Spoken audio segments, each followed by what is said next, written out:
Perder alguém da família é um momento muito delicado. Mas o que vem depois, sabe? A hora de dividir uma vida inteira de bens, de memórias, isso pode se tornar um dos maiores desafios que uma família pode encarar. É uma questão que acontece em todo lugar, há séculos. E a pergunta principal é sempre a mesma, né? Como é que se divide uma herança de um jeito que seja justo para todo mundo? Como encontrar o equilíbrio entre direitos, responsabilidades e, claro, as emoções, sem acabar criando um conflito que pode se arrastar por gerações? Pois é, e olha só que incrível, há quase 1000 anos, o filósofo e jurista Maimônides, lá na sua grande obra, o Mishneh Torah, escreveu um guia super detalhado para lidar exatamente com esses problemas. E o que mais impressiona é como essas leis tão antigas continuam super relevantes para os dilemas de hoje. Bom, nessa nossa análise do código de Maimônides, a gente vai começar entendendo por que ele enxergava os herdeiros como se fossem sócios de uma empresa. Depois, vamos ver como as coisas se complicam quando a vida real entra em jogo. A gente vai mergulhar no coração moral da lei, com foco na proteção dos mais vulneráveis, entender a responsabilidade gigantesca de um guardião e, por fim, pensar um pouco sobre o legado filosófico por trás de tudo isso. Para começar, Maimônides parte de um princípio que é, ao mesmo tempo, bem simples e muito poderoso. É o conceito de herança indivisa. Funciona mais ou menos assim. Enquanto os bens não são oficialmente divididos, todos os herdeiros são vistos como sócios de um negócio. Isso quer dizer que qualquer lucro que a propriedade gerar, seja um aluguel, uma venda, o que for, tem que ser dividido igualmente entre todo mundo. É uma base que já começa incentivando a cooperação. Mas a vida, claro, raramente é tão simples assim. Então vamos em frente e ver como essa estrutura lida com aqueles inevitáveis e se. E aqui temos um cenário bem clássico. E se um dos herdeiros resolve dedicar o próprio tempo, dinheiro e esforço para melhorar um imóvel da família? Seria justo que todo mundo ganhasse em cima do trabalho de uma pessoa só? Agora, olha que interessante a sacada da lei aqui. Se um herdeiro vai lá e melhora a propriedade sem falar nada, a lei presume que ele fez isso em nome de todo mundo. Então o valor a mais é dividido. Agora, se essa pessoa deixa claro, se ela declara abertamente, olha, vou fazer isso aqui para meu próprio benefício, aí os lucros que vêm desse esforço são só dela. O ponto central aqui é a importância de ser transparente e se comunicar. Vamos para outra situação bem complexa.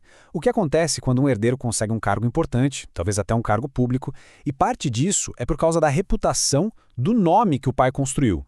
O salário que ele ganha é só dele ou deveria ser dividido com a família? E esta tabela mostra a sabedoria da lei de um jeito genial. A pergunta fundamental é: a nomeação foi por causa do pai ou por mérito próprio? Se foi para honrar o pai, para agir com bondade para com os órfãos, o salário é da herança e tem que ser dividido. Mas se a nomeação foi pelo talento ou pela capacidade da pessoa, aí o salário é exclusivamente dela. Simples e justo. Confiança é a base de tudo, mas o sistema também precisa ter suas garantias, né? E se um herdeiro faz um negócio que dá muito lucro e diz que usou um dinheiro pessoal, tipo um presente que ganhou, e não o dinheiro da herança, como fica? A resposta da lei é bem direta. O ônus da prova é de quem faz a alegação. Ou seja, o herdeiro é que precisa provar que o dinheiro veio de outro lugar. Se não tiver como provar, a presunção é que o dinheiro era do patrimônio de todo mundo, protegendo assim os outros herdeiros. Agora vamos mudar um pouco o foco. Vamos sair da parte só financeira para entrar no que é talvez o aspecto mais profundo desse código, o seu núcleo moral, ético. E bem no centro dessa filosofia existe um grupo que recebe a proteção mais rigorosa e mais cheia de compaixão da lei: os órfãos. Essa frase aqui resume tudo. Maimônides diz que o tribunal age como pai dos órfãos. Isso não é só uma poesia, sabe? É uma ordem legal. O sistema de justiça assume a responsabilidade de um pai, de proteger ativamente os interesses das crianças que perderam seus pais. E para conseguir cumprir esse dever, a lei depende de uma figura muito importante, o guardião ou tutor, que fica encarregado de cuidar e administrar os bens dos órfãos. E quem é que pode ser essa pessoa? Bom, não é só uma questão de ser parente. O tribunal tem que nomear alguém de confiança, alguém corajoso, que saiba defender os direitos dos órfãos e que entenda de negócios para proteger e até fazer o patrimônio deles crescer. Pode ser da família ou não. O que importa mesmo é a capacidade e a integridade da pessoa. O processo para investir o dinheiro de um órfão é cercado de cuidados, todo supervisionado.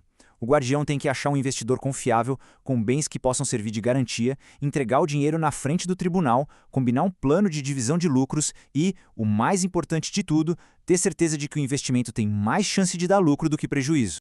Então a mensagem aqui é claríssima. O objetivo é preservar e não sair por aí especulando ou correndo riscos. A lei é tão específica que proíbe um guardião de vender um terreno ruim para comprar um bom, porque a nova compra pode dar errado. A prioridade máxima é proteger o que o órfão já tem.